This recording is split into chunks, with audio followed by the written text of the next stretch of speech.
warahmatullahi wabarakatuh. Selamat pagi dan salam Maca. Anak-anak Maca di rumah, bagaimana kabarnya? Khususnya anak Maca kelas 6 dari Kecamatan Bulu Podo, Kecamatan Sinjai Utara, Kecamatan Pulau Sembilan, Sinjai Timur, Telu Limpoe, Sinjai Selatan, Sinjai Boro, Sinjai Tengah, dan Sinjai Barat. Bapak Guru harap semoga anak-anak Macaku semua sehat, semangat, dan berprestasi walaupun belajarnya di rumah. Adapun anak-anakku yang pada hari ini tidak sempat mengikuti pembelajaran jarak jauh karena kesehatan terganggu, Bapak Guru doakan semoga cepat sehat dan bisa kembali mengikuti pembelajaran jarak jauh pada hari berikutnya. Generasi Macaku, alhamdulillah dalam momen ini Bapak Guru dipertemukan dengan anak-anak Macaku kelas 6 dari 9 kecamatan yang ada di Kabupaten Sinjai dalam program pembelajaran jarak jauh terpadu tingkat sekolah dasar se-Kabupaten Sinjai.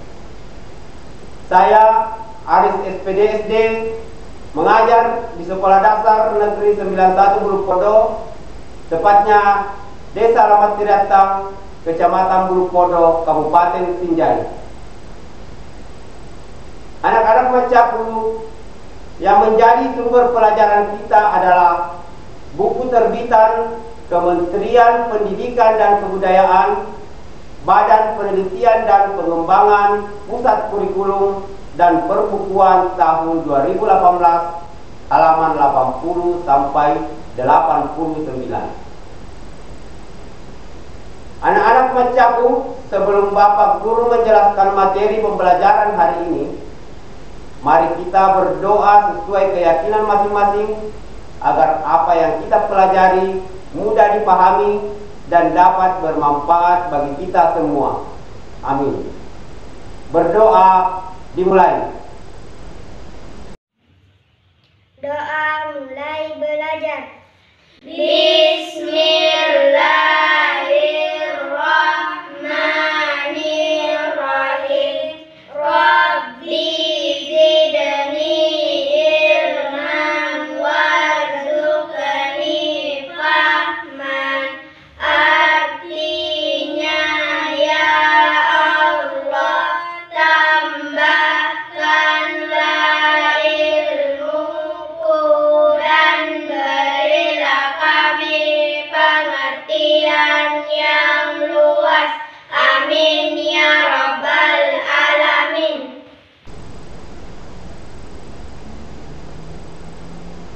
Generasi Macaku, tak bosannya Bapak Guru menyampaikan bahwa pandemi belum berakhir.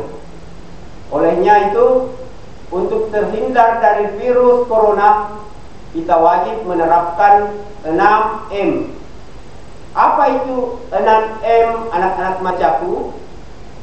Pertama, memakai masker. Kedua, mencuci tangan. Ketiga, menjaga jarak. Keempat, menjauhi kerumunan. Kelima, mengukur suhu. Dan yang keenam, membatasi mobilisasi dan interaksi. Generasi Macaku, salah satu tujuan kurikulum 2013 adalah mempersiapkan generasi yang berkarakter. Anak-anak Macaku, Bapak Guru mohon berdiri untuk memperagakan tepuk PPK dan salam PPK dengan harapan dapat diterapkan dalam kehidupan sehari-hari. Mari kita simak video berikut. Tepuk PPK. Religius, nasionalis, mandiri, gotong royong, integritas. Salam PPK. Cerdas, berkarakter, menyenangkan, luar biasa, hebat, hebat, hebat.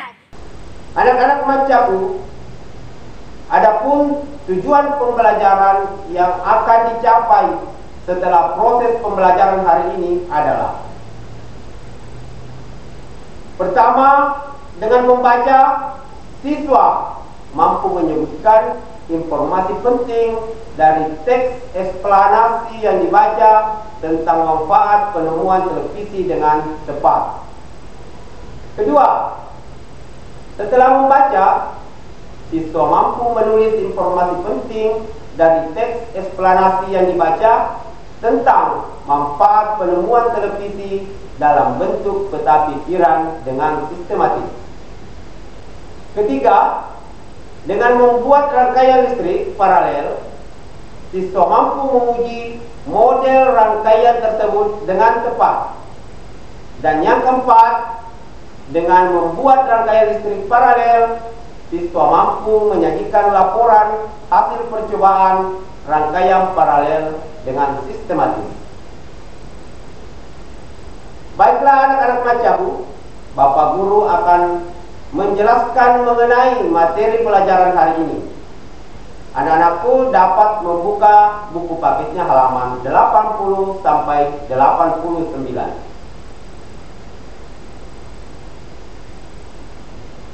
Menyajikan informasi penting teks eksplanasi dalam bentuk diagram.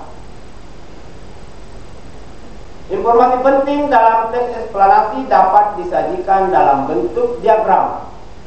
Yang kedua, informasi yang disajikan dapat diambil dari kalimat utama setiap paragraf. Cara ketiga yaitu cara menemukan informasi penting dalam teks eksplanasi dapat menggunakan kata tanya apa, di mana, kapan, siapa, mengapa, dan bagaimana. Teks eksplanasi ilmiah. Teks eksplanasi ilmiah adalah teks eksplanasi yang menerangkan suatu proses yang bersifat ilmu pengetahuan alam seperti gejala alam, terjadinya pelangi, proses arus listrik, dan sebagainya. Teks eksplanasi ini berfungsi untuk memberikan penjelasan kepada pembaca tentang proses terjadinya sesuatu yang disusun menurut prinsip sebab akibat. Teks eksplanasi terdiri atas pernyataan umum atau pembukaan, deretan penjelas atau isi, dan penutup atau kesimpulan. Bagian pernyataan umum berisi informasi singkat tentang apa yang akan dibicarakan ataupun diinformasikan. Bagian deretan penjelas berisi urutan, uraian atau penjelasan tentang proses dari peristiwa yang terjadi dan dijelaskan secara bertahap berurutan. Sedangkan bagian penutup adalah kesimpulan yang berisi interpretasi pendapat singkat penulis tentang topik yang dijelaskan. Nah, informasi yang disajikan dapat diambil dari kalimat utama setiap paragraf. Tahukah kalian apa yang disebut dengan kalimat utama? Kalimat utama adalah kalimat yang mengandung gagasan utama, yaitu gagasan yang mengandung inti dan digunakan untuk membangun seluruh isi sebuah paragraf. Kalimat utama adalah salah satu pembangun paragraf dalam bahasa Indonesia. Paragraf dapat diartikan sebagai sekelompok kalimat yang memiliki inti yang sama. Untuk dapat membangun sebuah paragraf diperlukan sebuah kalimat utama dan setidaknya satu kalimat penjelas. Kalimat utama merupakan kalimat yang mengandung gagasan utama, yaitu gagasan yang mengandung inti dan digunakan untuk membangun seluruh isi paragraf. Sementara kalimat penjelas mengandung gagasan penjelas yang berfungsi menjelaskan gagasan utama. Berdasarkan letak gagasan utamanya, sebuah paragraf dapat dibedakan menjadi paragraf induktif dan paragraf deduktif. Anak-anak Makca yang saya banggakan menemukan informasi penting dalam sebuah teks eksplanasi dapat juga dengan menggunakan kata tanya. Tahukah anak-anak Makcaku kata tanya apa yang sering kalian jumpai? Ya, betul sekali. Bagus. Kata tanyanya yaitu kata tanya apa, siapa, mengapa, di mana, kemana, dari mana, kapan, bagaimana, dan berapa. Nah, fungsi dari kata tanya ini berbeda-beda. Simak baik-baik penjelasan Bapak Guru. Kata tanya apa? Fungsinya, kata ini merupakan kata yang berfungsi untuk menanyakan sesuatu, baik berupa keadaan atau perbuatan yang berkaitan dengan isi atau inti bahan bahasa.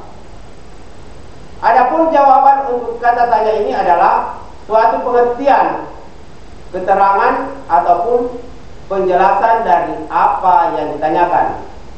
Contohnya, apa yang dimaksud dengan kalimat tanya? Kalimat tanya merupakan kalimat yang ditujukan untuk menanyakan suatu hal kepada orang lain. Kata tanya yang kedua, siapa? Merupakan kata tanya yang berfungsi untuk menanyakan pelaku yang terkait, tersangkut atau turut serta dalam suatu peristiwa atau kejadian. Adapun jawaban dari kata tanya ini adalah orang atau pelaku suatu tindakan tersebut. Contohnya, siapa yang akan mengantarmu membawa rapot di sekolah nanti? Jawabannya, yang akan mengantarkan aku membawa rapot adalah ayahku. Kata tanya kapan merupakan kata tanya yang berfungsi untuk menanyakan interval peristiwa terjadinya sesuatu keadaan. Jawaban atas kata tanya ini dapat berupa jam, hari, tanggal, bulan, tahun, ataupun lamanya sebuah kejadian. Contohnya, kapan kita akan berlibur ke kampung halamanmu? Jawabannya, mungkin minggu depan sepertinya. Kata tanya mana? Ini bisa diberikan awalan di, ke, dari. Adalah sebuah kata tanya yang berfungsi untuk menanyakan tempat suatu peristiwa berlangsung, lokasi yang akan dituju, serta tempat yang sedang digunakan atau yang tengah disambangi. Adapun jawaban atas kata tanya ini adalah hal-hal yang ditanyakan oleh kata tanya tersebut. Contoh kalimatnya, di manakah kau membeli buku itu? Jawabannya, aku membelinya di toko buku seberang sekolah. Nah, ini untuk kata tanya di mana. Yang kedua, contoh kalimat, saat liburan sekolah nanti, kau akan berlibur kemana? Jawabannya, sepertinya aku akan berlibur ke Cianjur. Contoh kalimat ketiga, dari mana saja kau akhir-akhir ini? Jawabannya, akhir-akhir ini baru saja dari luar kota untuk menjalankan proyek dari perusahaan. Kata tanya mengapa? Ini berfungsi untuk menanyakan yang bersifat sebagai penanya atau alasan sebab sebuah peristiwa terjadi. Jawaban atas kata tanya ini adalah penyebab kenapa peristiwa tersebut terjadi. Umumnya, jawabannya diawali dengan konjungsi karena atau sebab. Contoh, mengapa angka 2 termasuk bilangan prima? Sebab angka 2 hanya dibagi angka 1 dan angka 2 itu sendiri. Kata tanya bagaimana? Kata tanya ini berfungsi sebagai kata yang menanyakan cara atau proses sebuah peristiwa berlangsung, serta untuk menanyakan keadaan atau kejelasan satu hal. Kejelasan atau keadaan suatu hal serta cara atau proses suatu peristiwa berlangsung adalah jawaban atas kata tanya ini. Contoh kalimatnya, bagaimana proses metamorfosis ulat menjadi kupu-kupu? Jawabannya adalah, pertama-tama telur kupu-kupu akan menetas menjadi ulat. Setelah ukuran tubuhnya mencapai ukuran maksimal, ulat tersebut akan melekatkan dirinya pada ranting atau daun menggunakan anyaman benang buatannya. Anyaman benang tersebut gelap akan menjadi kepompong. Ulat akan ada di dalam kepompong selama 7 hingga 20 hari, tergantung dari spesies kupu-kupu tersebut. Jika waktunya sudah tiba, maka ulat yang telah menjadi kupu-kupu itu akan melepaskan diri dari kepompongnya. Selanjutnya, kata tanya berapa? Nah, jenis kata tanya yang terakhir ini mempunyai fungsi sebagai penanya banyak, jumlah, atau satuan. Adapun jawaban atas kata tanya ini adalah banyak, jumlah, atau satuan yang hendak ditanyakan. Contoh kalimatnya, berapa tinggi badanmu saat ini? Jawabannya adalah, saat ini tinggi badanku sekitar 170 cm. Selanjutnya, anak-anak macaku, perhatikan gambar lalu lintas berikut. Kita semua pasti sudah mengenal lampu lalu lintas. Kita sering melihat lampu lalu lintas di perempatan atau persimpangan jalan. Lampu lalu lintas terdiri atas 3 warna, yaitu merah, kuning, dan hijau.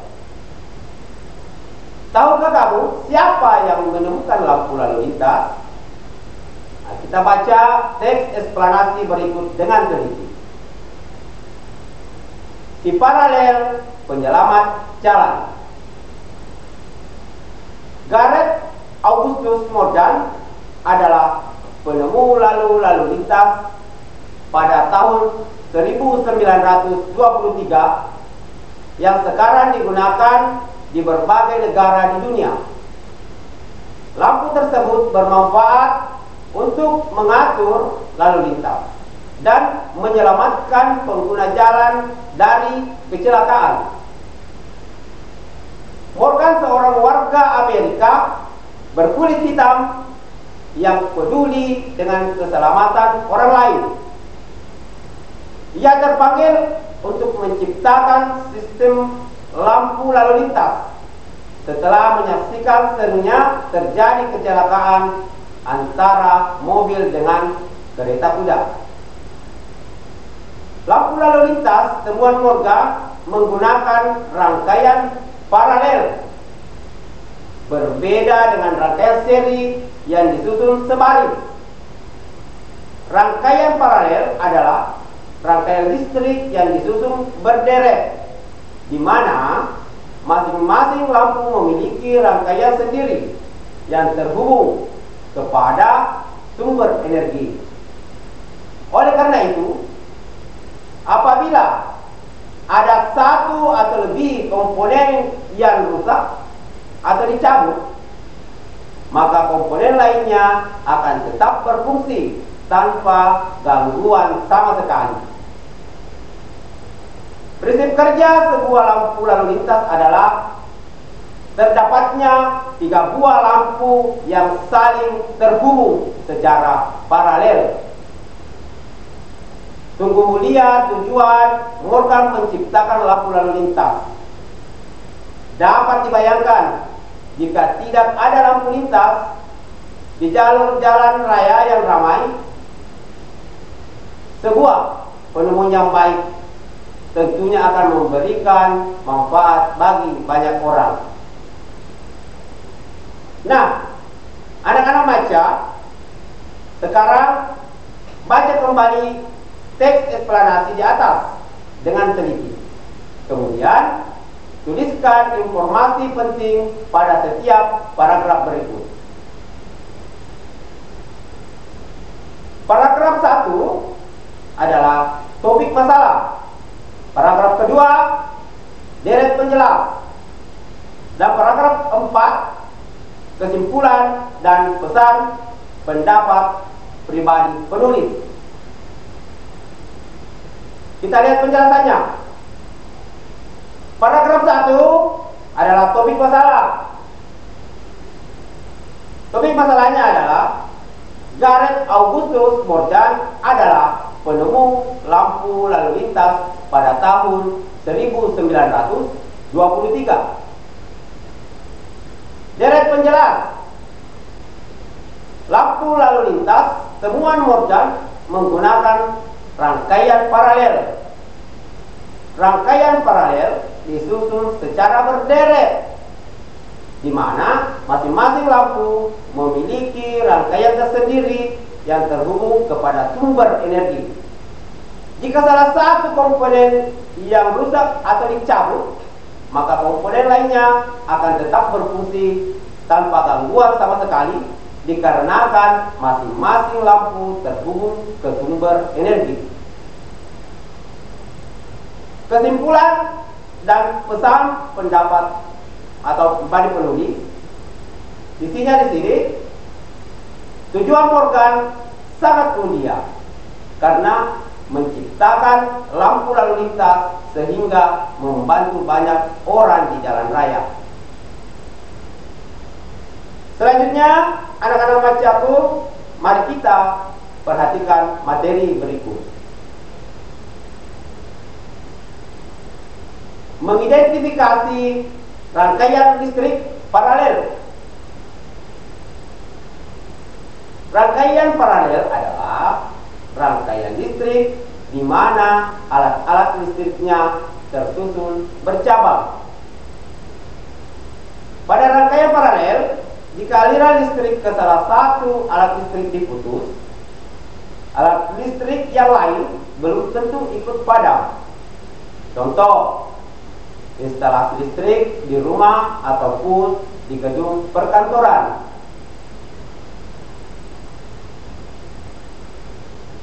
Perhatikan gambar rangkaian paralel di samping. Pada rangkaian tersebut, lampu L1 dan L2 dipasang secara paralel ataupun membentuk cabang. Jika lampu L1 padam, lampu L2 akan tetap menyala karena aliran listrik dari baterai dapat melewati cabang kabel yang lain.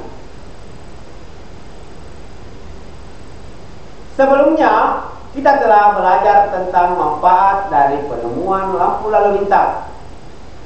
Apakah kamu masih ingat? Bagus, tentu. Aku masih ingat.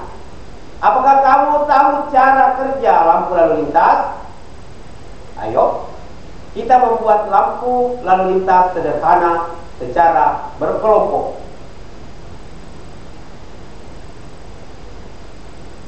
Amati bahan-bahan yang diperlukan untuk membuat lampu lalu lintas sederhana dan bacalah dengan teliti petunjuk pembuatannya. Bahan: kardus bekas sepatu. Ini ukurannya 29 kali 18 kali 10. 3 buah bola lampu kecil. 3 buah baterai tegangan 1,5 volt. 3 buah saklar. 3 buah dudukan bola lampu. Kabel ukuran sedang dengan kurang lebih 2 meter. 1 buah karton plastik atau kertas transparan warna merah, warna kuning, dan warna hijau. Alatnya yaitu gunting kecil dan isolasi plastik. Langkah kerja: pertama, siapkan kardus, biarkan bagian belakang terbuka. Kedua, buat 3 lubang berbentuk lingkaran seperti pada gambar. Ketiga, buat sekat pembatas antara setiap lubang. Akan terdapat 2 sekat. Keempat, tutup lubang menggunakan kertas warna merah, kuning, dan hijau. Kelima, buat rangkaian listrik paralel menggunakan 3 bola lampu. Setiap lampu akan berada pada sekat di setiap 1 lubang. Keenam, pastikan rangkaian telah bekerja baik. Lampu telah menyala. Ketujuh, posisikan rangkaian baterai dan saklar di dalam kardus atau menggunakan tatakan di bagian luar kardus. Nah, hasilnya nanti anak-anakku dapat melaporkan pada laporan kegiatan percobaan. Yang pertama, nama percobaan. Yang kedua, tujuan percobaan, alat-alat, langkah kerja, dan kesimpulan. Baik, kesimpulannya adalah rangkaian lampu lalu lintas terdiri dari 3 rangkaian, yaitu rangkaian lampu 1 warna merah, lampu 2 warna kuning, dan lampu 3 warna hijau. Ketika rangkaian tersebut langsung terhubung dengan baterai, sehingga jika salah satu rangkaian dimatikan atau rusak, tidak mempengaruhi rangkaian lain. Baik anak-anakku, kita akan mengetahui sekarang apa hal yang sudah saya ketahui. Jadi apa hal yang anak-anakku sekarang sudah ketahui? Nah, tentunya yang kalian sudah ketahui adalah prinsip kerja sebuah lampu lalu lintas. Terdapatnya 3 buah lampu yang terhubung secara paralel. Hal yang ingin saya ketahui, apa hal yang ingin anak-anakku ketahui? Lampu warna merah, lampu warna kuning, lampu warna hijau nyala dan mati sesuai waktu secara otomatis. Nah, apa hal baru yang saya pelajari hari ini? Hal baru yang kalian pelajari hari ini adalah membuat rangkaian paralel lampu listrik, lampu lalu lintas sederhana. Itulah tadi materi yang Bapak sampaikan. Semoga anak-anak macamku dapat mengetahui dan bermanfaat bagi anak-anak semua. Baiklah, sebelum Bapak Guru akhiri pembelajaran hari ini, Bapak akan memberikan tugas. Tugas ini setelah dikerjakan, difoto, kemudian dikirim ke guru kelas masing-masing. Jadi tugasnya pertama, susunlah masing-masing satu kalimat tanya dengan menggunakan kata tanya apa, siapa, dan kapan. Yang kedua, bagaimana prinsip kerja lampu lalu lintas. Dan yang ketiga, tuliskan pengertian rangkaian paralel. Anak-anak macamku di rumah, adapun kesimpulan pelajaran kita pada hari ini adalah sebagai berikut.